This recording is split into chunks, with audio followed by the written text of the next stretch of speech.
Olá, acomode-se confortavelmente e deixe a sua mente começar esta viagem. Hoje, o nosso foco será o silêncio. Aquele silêncio infinito, aveludado, do cosmos, onde estrelas nascem e morrem. Estamos acostumados a olhar para essa escuridão e procurar a resposta para a velha pergunta: estamos sozinhos no universo? Mas e se estivermos a fazer a pergunta errada? E se o segredo mais profundo que o cosmos esconde não for quem mais vive lá, mas sim o que mais existe ao lado dele? Imagine por um instante que um dos nossos telescópios mais poderosos, desenhado para espreitar o passado do universo, por mero acaso, apenas por uma fração de segundo, olhou para o lado e fotografou algo que nunca deveria ter sido visto por ninguém. Um fragmento de outra realidade. A nossa história para adormecer de hoje é sobre uma dessas fotografias. Uma imagem que poderia mudar tudo. Prepare-se para ouvir como um procedimento científico de rotina se transformou numa descoberta capaz de abalar os alicerces da nossa compreensão do universo. Antes de mergulharmos na história, vamos criar o pano de fundo necessário. É preciso entender como funcionam os olhos da humanidade que observam o abismo. Refiro-me aos grandes observatórios e aos telescópios espaciais. Nomes como Hubble ou James Webb são familiares a todos. A sua principal missão é captar a luz de objetos tão distantes que a sua radiação viajou até nós durante milhões, por vezes até milhares de milhões de anos. Essencialmente, são máquinas do tempo. Eles mostram-nos como as galáxias eram na sua juventude. Um dos métodos de investigação mais famosos é o chamado Deep Field, o campo profundo. Os astrônomos escolhem uma área minúscula no céu, completamente escura, aparentemente vazia, e depois apontam o telescópio para lá durante centenas de horas, recolhendo cada fotão, cada partícula de luz. O resultado? Numa imagem onde antes só havia escuridão, milhares de galáxias revelam-se, milhares de novos mundos. É um trabalho de rotina e meticuloso. Os dados chegam à Terra, são processados por algoritmos complexos e depois analisados pelos cientistas. E é nesse fluxo de dados, entre trilhões de pixels, que os astrônomos procuram a confirmação das suas teorias. Mas, por vezes, muito raramente, encontram algo para o qual nenhum livro lhes preparou. A nossa história começa no Observatório Cronos, uma instalação hipotética, situada no topo de uma montanha isolada, algures nos Andes. Lá no ar rarefeito, longe da poluição luminosa das grandes cidades, uma equipa de astrofísicos conduzia o projeto Omega Deep Field. O objetivo era ambicioso, mas relativamente padrão para a ciência moderna: mapear a área mais detalhada e antiga do universo observável. Os meses passavam. O telescópio perscrutava obedientemente o ponto designado, recolhendo preciosos fótons. Os dados afluíam aos servidores, transformando-se em gigabytes de informação bruta que levariam anos para serem completamente analisados. Era um trabalho metódico, quase mecânico e meditativo. Ninguém esperava surpresas. O universo, apesar de toda a sua grandiosidade, obedece a leis.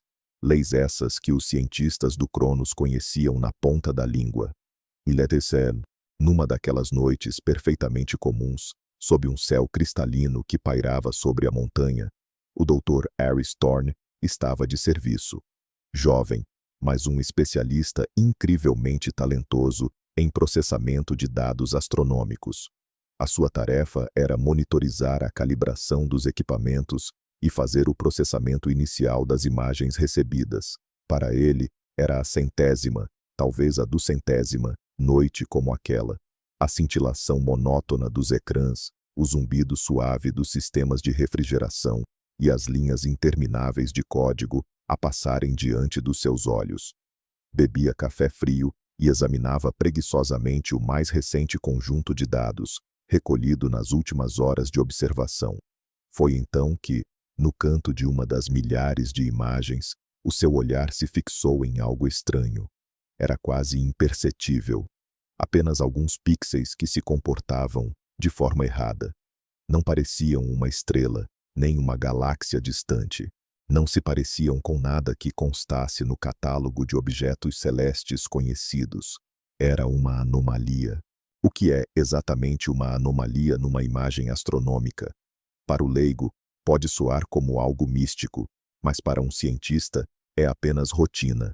O cosmos está repleto de interferências.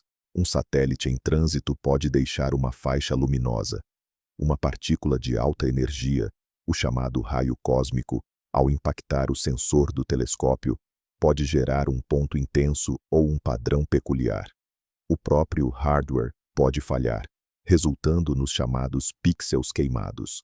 Campos gravitacionais de objetos massivos, como aglomerados de galáxias, podem distorcer a luz de fontes mais distantes, criando ilusões ópticas conhecidas como lentes gravitacionais. Tudo isso são artefatos padrão que os astrônomos aprendem a identificar e a eliminar. Existem pacotes de software inteiros dedicados a purificar as imagens desse tipo de ruído, e o que Aris Thorne viu, à primeira vista, parecia se encaixar numa dessas categorias. Era uma estrutura minúscula, mal discernível, assemelhando-se a uma fina e tênue teia luminosa. Era geometricamente regular demais para ser apenas ruído aleatório e fraca demais para ser uma estrela. O primeiro palpite de Aris foi que se tratava de um rastro de raio cósmico, atingindo o sensor num ângulo muito incomum. Ele então acionou o algoritmo de verificação padrão. O programa comparou o quadro anômalo com as imagens imediatamente anterior e posterior. Se fosse um raio cósmico, a marca apareceria apenas num único frame e desapareceria de imediato. Mas a estrutura estava lá. Ela permanecia estática. Isso era estranho. Extremamente estranho. Ele executou um diagnóstico completo no próprio sensor. Todos os sistemas operavam em regime normal. Sem falhas, sem superaquecimento, sem desvios perceptíveis. A anomalia não estava no telescópio. Ela estava ali, no cosmos. Na manhã seguinte, Aris apresentou as suas descobertas à diretora do projeto, a doutora Evelyn Reed. Era uma mulher de meia-idade, com um olhar aguçado e perspicaz, conhecida por ser uma das astrofísicas mais rigorosas do mundo. Evelyn dedicou a vida ao estudo do universo e não tolerava diletantismo ou conclusões apressadas. Evelyn lançou um olhar para a imagem no monitor de Aris, franziu o senho e, sem dizer uma palavra, iniciou a sua própria avaliação. Abriu a consola e começou a introduzir comandos a uma velocidade vertiginosa. Verificou os registros do telescópio daquela noite. Analisou os dados dos sensores de meteorologia espacial. Em seguida, correu vários testes complexos para detectar possíveis erros de hardware. O seu veredito foi rápido e categórico. Isto é uma imagem residual de uma estrela muito brilhante que passou pelo campo de visão durante uma calibração há umas semanas, disse ela, sem sequer olhar para Aris. A matriz, por vezes, retém fantasmas de objetos muito luminosos. Execute o filtro de limpeza profunda e ignore. Esta era a explicação mais lógica e simples.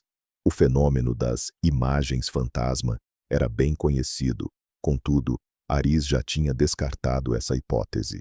Ele recuperou do arquivo todas as imagens de calibração dos últimos 6 meses, e nenhuma estrela brilhante tinha cruzado aquela área do céu.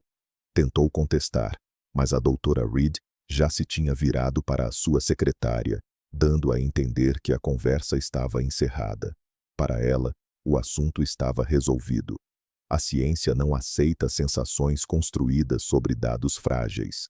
Há um protocolo a seguir, há procedimentos padrão, e a anomalia de Thorne enquadrava-se perfeitamente na categoria de erro estatístico, algo que devia ser corrigido para que o trabalho pudesse avançar.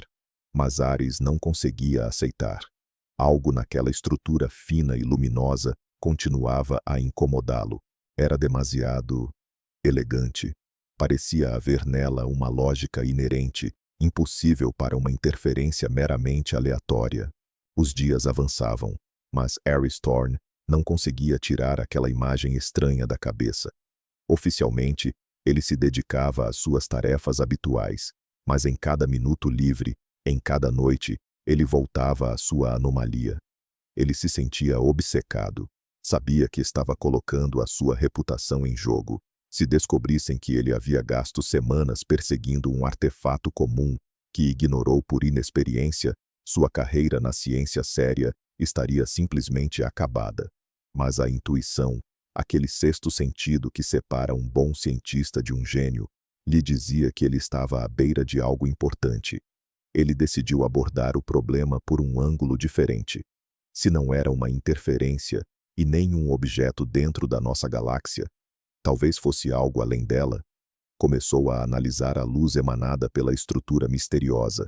O processo, conhecido como espectroscopia, permite decompor a luz nas suas cores constituintes, tal como um prisma.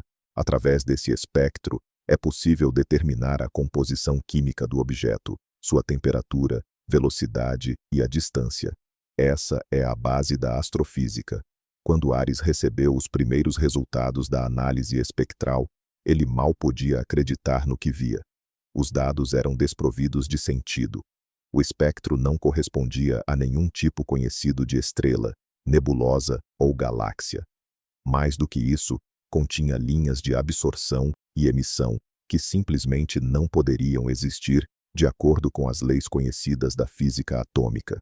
Era como tentar ler um livro escrito numa língua com um alfabeto e uma gramática inteiramente diferentes.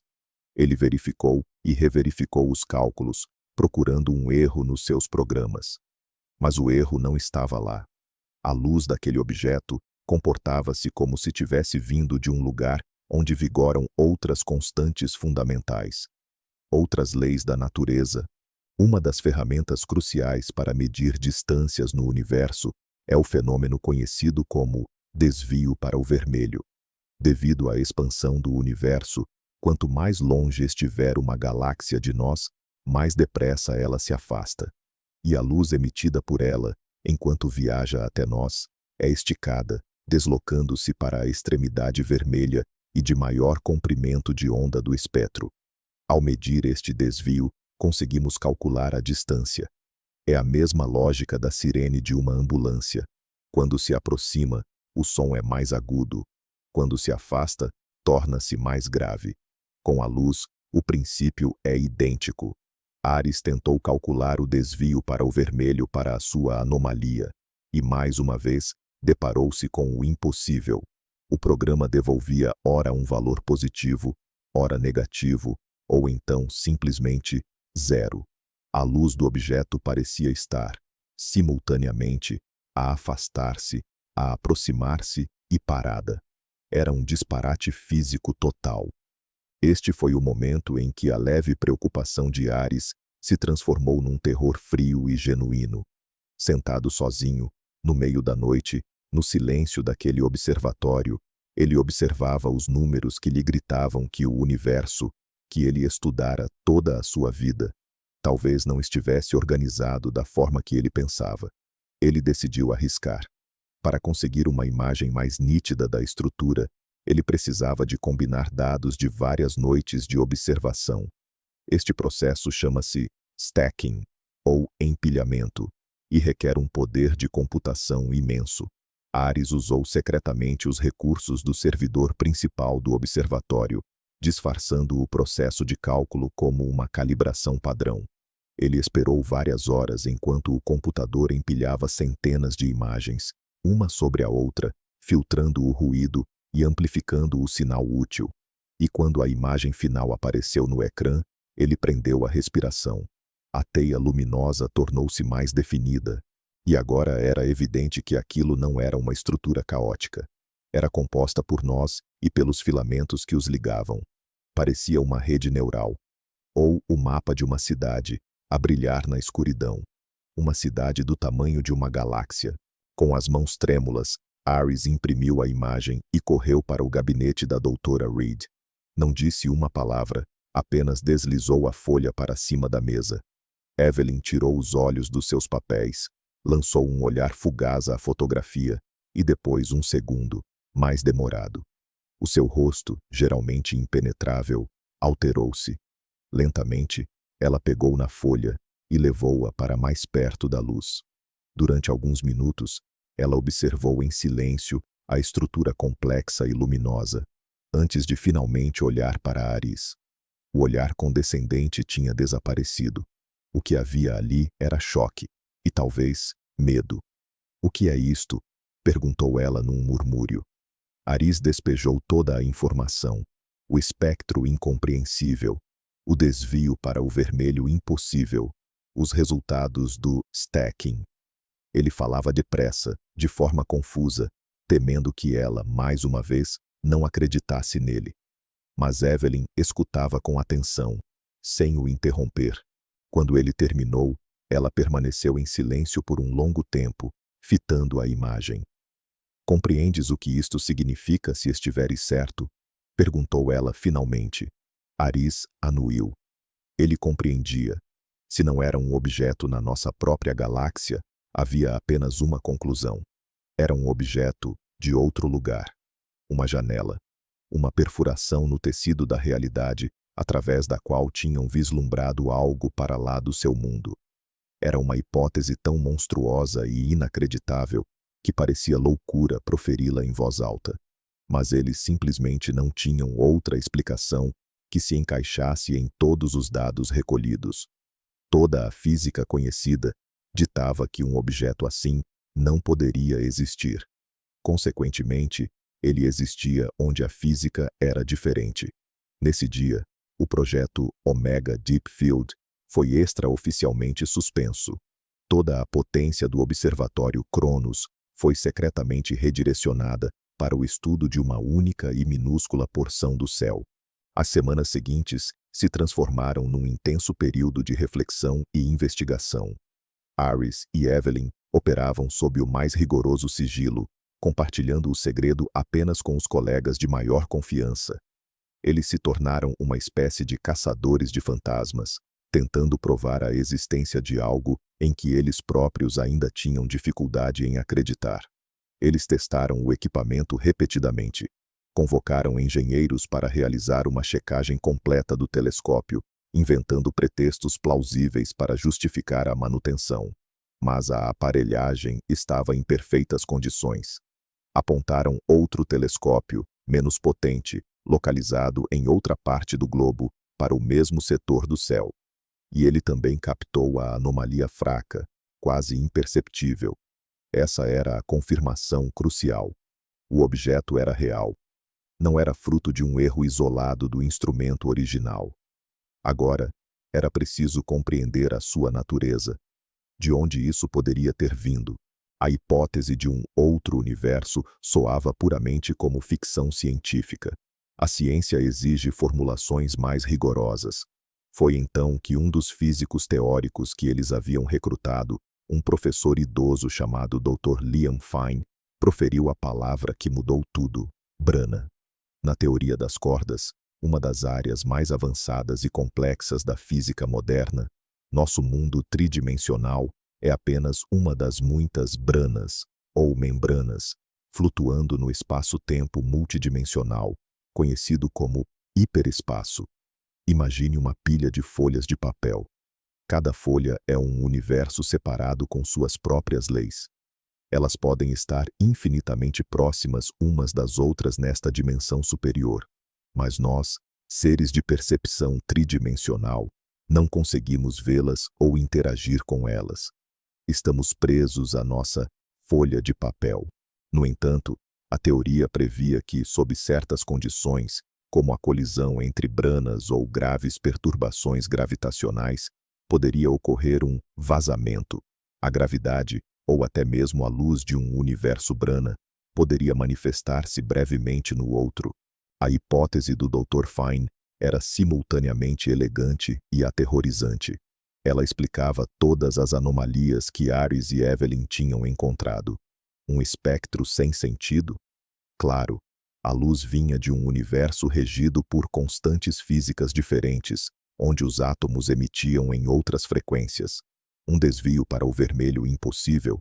É natural, afinal, o objeto não estava se afastando de nós no nosso espaço. Ele reside noutra dimensão, e a nossa conceção de distância simplesmente não se aplica a ele. Uma estrutura geometricamente perfeita, parecida com uma rede, talvez fosse uma mega estrutura criada por alguma inteligência ou apenas uma formação natural, sujeita às leis daquele outro universo. Eles não estavam a olhar para um objeto, mas sim para a sua sombra projetada na parede do nosso mundo. Era como se seres bidimensionais, vivendo num plano, vissem a sombra de um objeto tridimensional a passar sobre eles. Eles não compreenderiam a sua forma, nem conseguiriam explicar a sua natureza, mas saberiam com certeza que haviam encontrado algo que transcendia a sua realidade. A equipa Cronos tinha se deparado com a sombra de uma dimensão superior. A ideia era tão esmagadora que, durante vários dias, os cientistas simplesmente não conseguiram trabalhar. Andavam pelos corredores do observatório, trocando olhares, enquanto tentavam processar a magnitude do que podiam ter descoberto.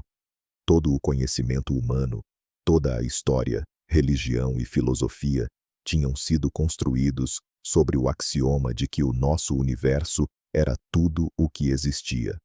E agora, numa pequena folha de papel impressa, tinham a prova do contrário. A humanidade não era apenas mais uma das inúmeras civilizações no cosmos, era um dos inúmeros universos dentro do multiverso. A percepção veio acompanhada de uma grande responsabilidade. O que fazer com tal conhecimento? Torná-lo público? Imaginem só as manchetes. Cientistas provam a existência de mundos paralelos. Isso não geraria apenas uma revolução científica. Desencadearia o caos.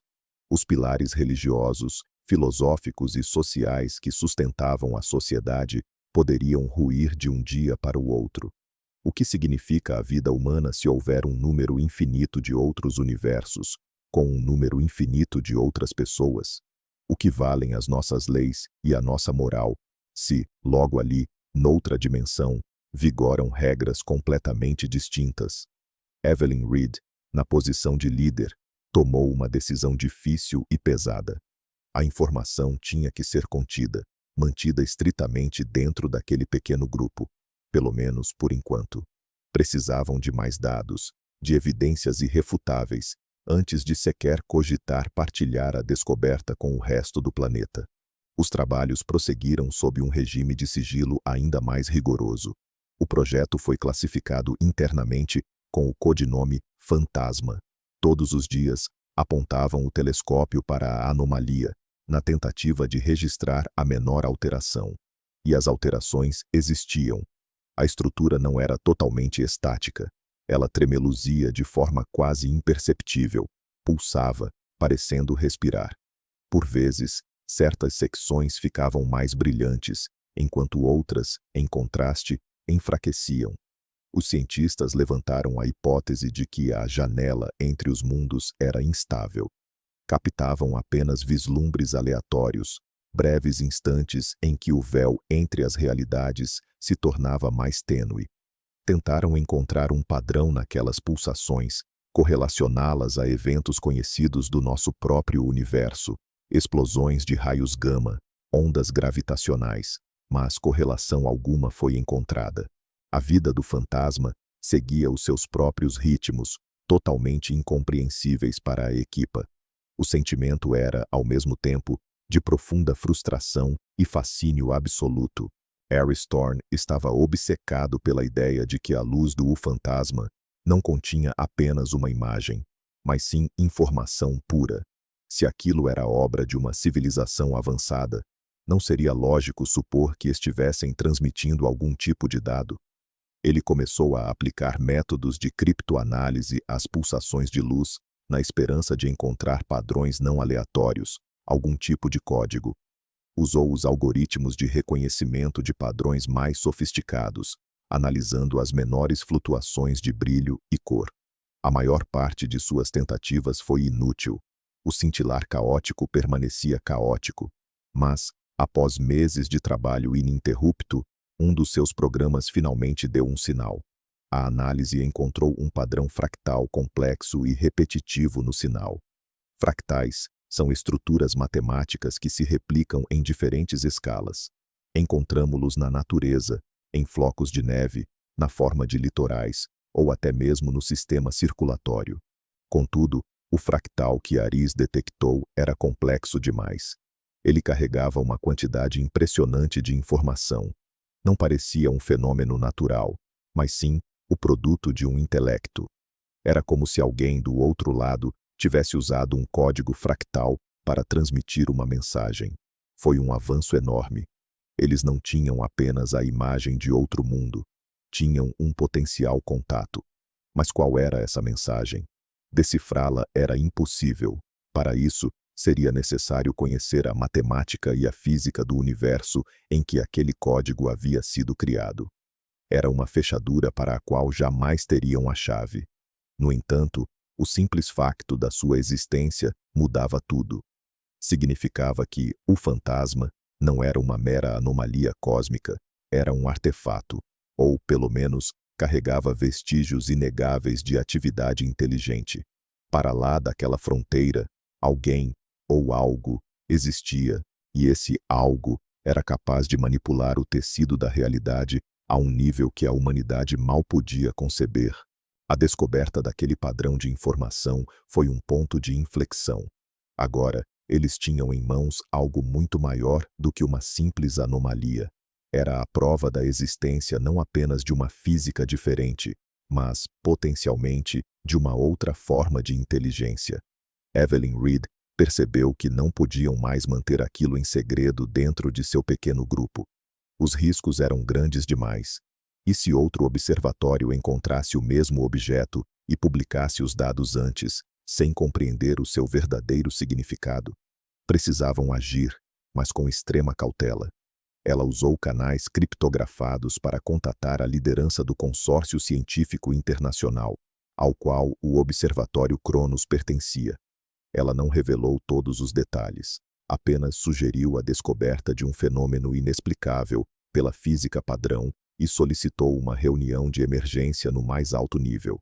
A reunião ocorreu 2 semanas depois em Genebra, sob o mais rigoroso sigilo. Apenas algumas pessoas estavam presentes, chefes das maiores agências espaciais, alguns laureados com o Nobel de Física e representantes de estruturas governamentais responsáveis pela ciência e segurança. Evelyn e Aris apresentaram seus dados. Mostraram imagens, gráficos de análise espectral, cálculos de desvio para o vermelho e, por fim, o padrão fractal oculto dentro do sinal. O silêncio na sala era absoluto. Cientistas e oficiais, acostumados a lidar com grandezas mensuráveis, olhavam para a tela com uma mistura de perplexidade total e reverência. Faziam perguntas, tentavam encontrar falhas nos cálculos, buscavam explicações alternativas. Mas toda possível explicação, terrena, já havia sido testada e descartada pela equipe Cronos. Ao final da apresentação, não havia mais um único cético na sala. Todos compreendiam que estavam testemunhando um momento histórico. Pela primeira vez, a humanidade tinha uma prova real e mensurável de que não estava sozinha. Mas esse isolamento não tinha sido quebrado da forma que todos esperavam.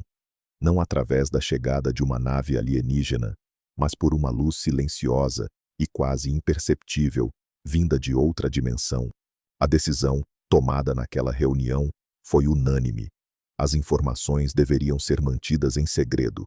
Não havia má-fé, nem fazia parte de um complô global, mas sim um profundo senso de responsabilidade. A humanidade simplesmente não estava preparada. Um conhecimento dessa magnitude, lançado ao domínio público sem qualquer preparo, poderia desencadear uma reação em cadeia imprevisível, pânico generalizado, guerras de cunho religioso e o colapso da economia global. Antes de sequer pensar em revelar isso ao mundo, era crucial entender a fundo o que exatamente estava sendo enfrentado. Que tipo de mundo era aquele? Quais eram as suas intenções, se é que existiam? Essa janela seria estável? Haveria a possibilidade de algo a atravessar? As perguntas superavam em muito as respostas disponíveis. Foi então estabelecido um projeto internacional secreto que recebeu o mesmo codinome: Fantasma. O seu objetivo era o estudo aprofundado e abrangente da anomalia. Os maiores cérebros do planeta foram convocados para o projeto: físicos, matemáticos, criptógrafos, linguistas e até mesmo filósofos e antropólogos. Todos os maiores telescópios do mundo, tanto terrestres quanto orbitais, foram secretamente redirecionados para monitorar a misteriosa porção do céu. Oficialmente, o projeto Omega Deep Field foi encerrado sob a justificativa de problemas técnicos intransponíveis com os equipamentos. Os dados coletados pelo Observatório Cronos foram imediatamente removidos e armazenados num arquivo de segurança máxima. Aris Thorne e Evelyn Reed, os descobridores originais, tornaram-se os principais cientistas do Projeto Fantasma. As suas vidas haviam mudado para sempre. Eles deixaram de ser meros astrônomos. Eles se tornaram os guardiões do maior segredo da história da humanidade. Os anos se passaram. O Projeto Fantasma prosseguia em total sigilo, invisível para o resto do mundo. Os cientistas conseguiram progressos significativos. Aprenderam a prever os breves instantes em que a janela se tornava mais transparente. Mapearam detalhadamente a parte visível da estrutura, que se revelou verdadeiramente colossal, abrangendo uma região do espaço comparável a múltiplos aglomerados de galáxias. Confirmaram que a estrutura não pertencia ao nosso universo, pois não participava da sua expansão. Ela parecia estar desenhada no pano de fundo, atrás do qual se desenrolava o drama do nosso próprio cosmos. Mas a questão principal permanecia sem resposta. O que era aquilo? E quem, ou o que, estaria por trás daquele sinal de informação? Os criptógrafos debatiam-se para decifrar o código fractal, mas sem sucesso. Era o equivalente a tentar compreender o significado de guerra e paz, tendo em mãos apenas uma única página escrita numa língua desconhecida. Linguistas e antropólogos construíam centenas de modelos de uma possível inteligência, outra, tentando antecipar a sua lógica, mas tudo não passava de adivinhação. Uma mente desenvolvida num universo com diferentes leis da física poderia ser tão alheia à nossa que qualquer contacto seria, em princípio, impossível. Esta era a mais profunda e perturbadora de todas as solidões possíveis. Estar parado junto a uma janela para outro mundo, ver a sua luz, mas compreender que jamais conseguirás alcançar ou entender quem está do outro lado do vidro. Aris Thorne, já na casa dos 40 e poucos anos, revivia frequentemente aquela noite no observatório. A noite que dividiu a sua vida num antes e depois. Ele havia feito a maior descoberta da história, mas não podia revelá-la. Conhecia a verdade sobre o universo, mas era obrigado a viver numa mentira. Esse segredo era um fardo pesado. Às vezes, ele desejava ter simplesmente culpado uma falha no equipamento e esquecido tudo. Mas então, voltava a observar as últimas imagens do fantasma, aquele brilho frio e etéreo, e percebia que não podia ter agido de outra forma. Na ciência, não há como voltar atrás. O conhecimento, uma vez adquirido, não pode ser desdescoberto. Ele refletia frequentemente sobre o que estaria do outro lado. Seria uma civilização tão antiga e poderosa que aprendeu a viajar entre mundos? Ou apenas um fenômeno natural, um jogo de luz e sombra na fronteira entre duas realidades? Ou, o mais aterrador, será que eles sabem da nossa existência? Talvez não sejamos nós a observá-los, mas sim eles a observar-nos, através daquela minúscula janela que se abriu por acaso. Essa ideia era a mais assustadora de todas. A humanidade, com todas as suas guerras, ambições e a sua correria, poderia ser apenas um objeto de estudo para algo incomensuravelmente mais antigo e sábio. Um rato de laboratório, ignorante da existência do cientista que o observa através do vidro do terrário. Essa metáfora assombrava-o nos sonhos. Evelyn Reed, agora à frente do projeto Fantasma, sentia um peso de responsabilidade ainda maior. Ela tinha que não só coordenar o trabalho científico, mas também interagir constantemente com representantes governamentais. Ela percebia como o conhecimento sobre o fantasma transformava as pessoas. Alguns o encaravam como uma ameaça. Afinal, o desconhecido sempre gera medo. Eles exigiam o desenvolvimento de uma arma capaz de fechar a janela, ou pelo menos garantir a defesa contra uma possível invasão. Outros, ao contrário, viam no fantasma a fonte de possibilidades ilimitadas. Se era possível transitar de um universo para o outro, isso implicava que energia e informação também poderiam ser transferidas. Isso prometia a solução para todos os problemas da humanidade: crise energética, doenças e até mesmo a mortalidade. Evelyn precisava manobrar entre esses dois extremos, entre a paranoia e a crença ingênua em um milagre. Ela insistia que o único objetivo deles era o estudo, compreender, não utilizar, observar, não interferir.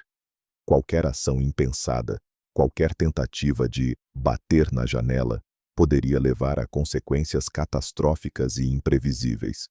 Eles estavam lidando com forças que estavam muito além da compreensão humana. E a melhor estratégia era adotar a máxima cautela. Eles eram como os primeiros humanos que viram o fogo. Ele podia aquecer e proteger, mas também podia reduzir tudo a cinzas. E antes de tentar domá-lo, era preciso observá-lo de longe, por muito tempo e com muita atenção. Certo dia, enquanto analisava mais uma matriz de dados, um dos jovens analistas do projeto notou algo inédito. No fundo da estrutura habitual do fantasma, apareceu um detalhe minúsculo que não estava lá antes. Era um ponto escuro, pequeno e perfeitamente redondo. Uma mancha. Parecia que algo estava bloqueando parte da luz vinda daquele mundo. Inicialmente, pensaram que era apenas mais um artefato de dados. Mas a verificação confirmou. A mancha era real. Ela estava ali e se movia lentamente, muito lentamente. Este foi o primeiro evento dinâmico que registraram em todos os anos de observação. Tudo o que haviam visto até então era estático ou pulsava de forma caótica. Mas este era um movimento direcionado. Os cientistas do projeto Fantasma pararam em total expectativa. Os computadores calculavam a trajetória do objeto. Ele se movia de um nó para outro da rede luminosa.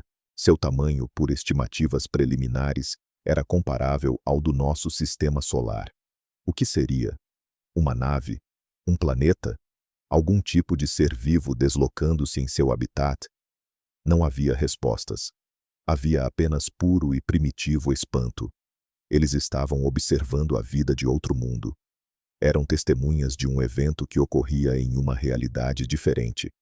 O movimento da mancha escura continuou por vários meses. Depois, parou próximo a um dos nós mais brilhantes da rede e simplesmente desapareceu.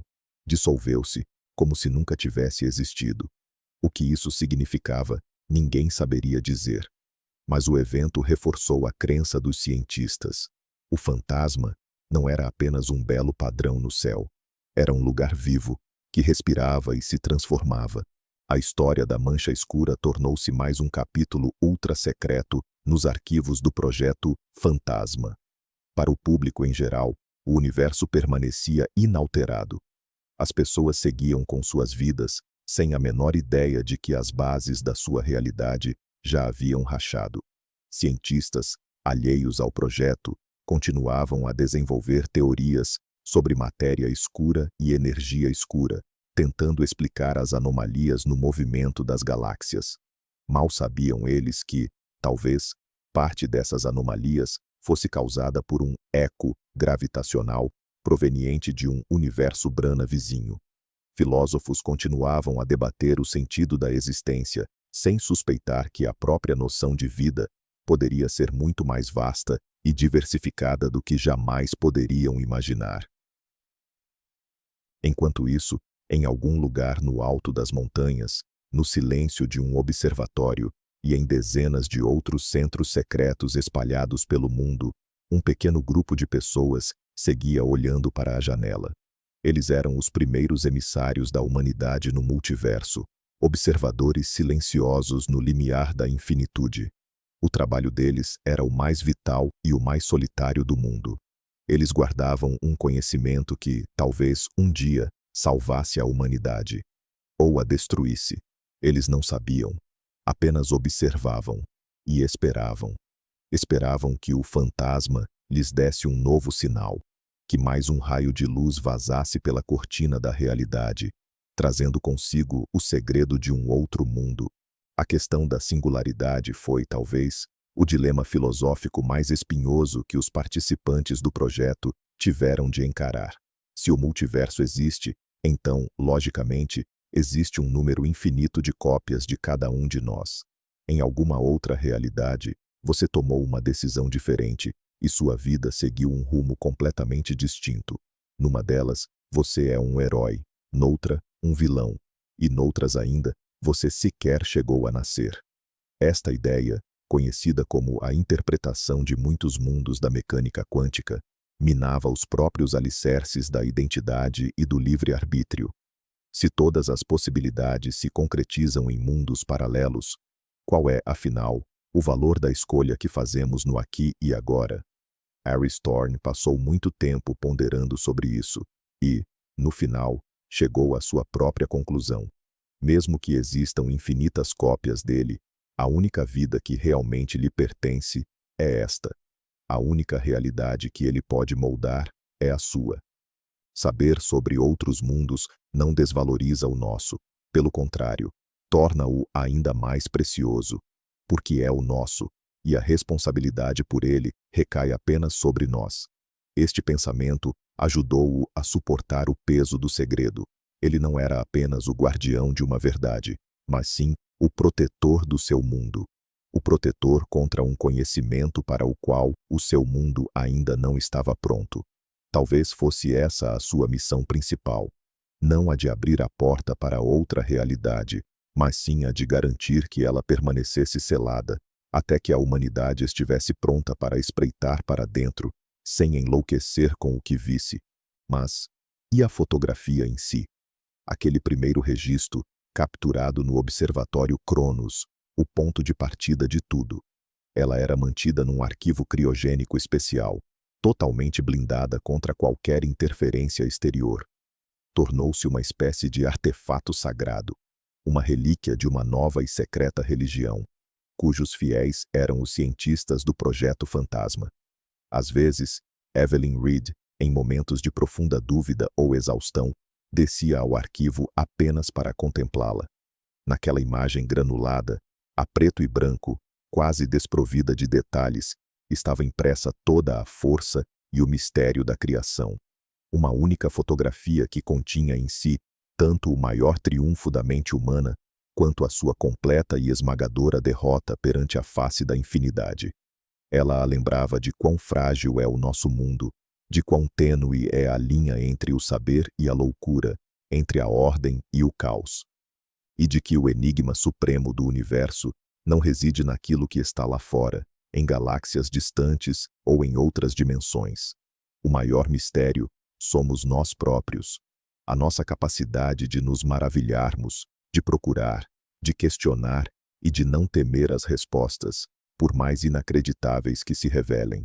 Aquela fotografia não era apenas um instantâneo de outra realidade. Era um espelho no qual a humanidade via, pela primeira vez, o seu verdadeiro reflexo, o de uma criança minúscula e curiosa, parada na margem de um oceano cósmico sem fim. E essa criança mal tinha começado a sua jornada. A nossa palestra chega ao fim. A história que acabamos de ouvir é, claro, fictícia. Até hoje, não temos provas concretas da existência de outros universos. Mas isso não significa que eles não existam. As teorias mais avançadas da física moderna, como a teoria das cordas e a teoria da inflação, sugerem que o multiverso não é mera ficção científica, mas sim uma consequência lógica das leis que regem o nosso mundo. Talvez neste exato momento, neste mesmo segundo, Algum astrônomo, talvez um Aristorn fictício, esteja olhando para o monitor e observando algo que simplesmente não se encaixa na nossa compreensão habitual do universo. Algo que seja a primeira saudação vinda de além da fronteira. A ciência é um movimento contínuo rumo ao desconhecido. Cada nova descoberta apenas entreabre uma porta para mistérios ainda mais profundos. E a ideia mais fascinante é que as maiores descobertas, aquelas capazes de revolucionar nossa compreensão de toda a realidade, ainda estão por vir. Elas aguardam o seu momento, ocultas nas profundezas do cosmos, nas equações do quadro de um físico teórico, ou naquele brilho casual capturado pela lente de um telescópio. Elas esperam apenas que estejamos prontos para as enxergar. E quando esse dia chegar, a humanidade terá de revisitar as perguntas mais fundamentais. Quem somos nós? De onde viemos? E para onde vamos? Mas a essas perguntas se somará mais uma, talvez a mais crucial de todas. Estaremos sós, no multiverso? E assim, partimos de uma simples anomalia numa imagem e chegamos a uma hipótese que redefine a própria noção da realidade. Vimos como a busca científica, impulsionada pela curiosidade de um único indivíduo, pode culminar numa descoberta capaz de abalar os alicerces da civilização. A história do Projeto Fantasma é uma narrativa sobre o maior dos mistérios e a imensa responsabilidade que ele carrega. Ela serve como um lembrete de que o universo é infinitamente maior e mais complexo do que podemos imaginar. E talvez as maravilhas mais inacreditáveis se escondam não em estrelas distantes, mas literalmente a um passo de nós, atrás do véu invisível de outra dimensão. Aquilo que consideramos ser toda a nossa realidade pode ser apenas uma única página num livro infinito do universo. Obrigado por dedicarem este tempo comigo, viajando até a fronteira do nosso entendimento. Espero que esta história lhes dê matéria para reflexão e um sono tranquilo e profundo. Não se esqueçam de subscrever o canal para não perderem as próximas viagens pelo mundo da ciência e dos mistérios. Deixem o vosso like se gostaram deste relato. E agora, o principal dilema que vos apresento. Se estivessem no lugar da doutora Reed e fizessem esta descoberta, o que fariam? Contariam ao mundo, correndo o risco de causar o caos, ou guardariam o maior segredo da história em nome da estabilidade humana? Deixem a vossa opinião nos comentários. Boa noite.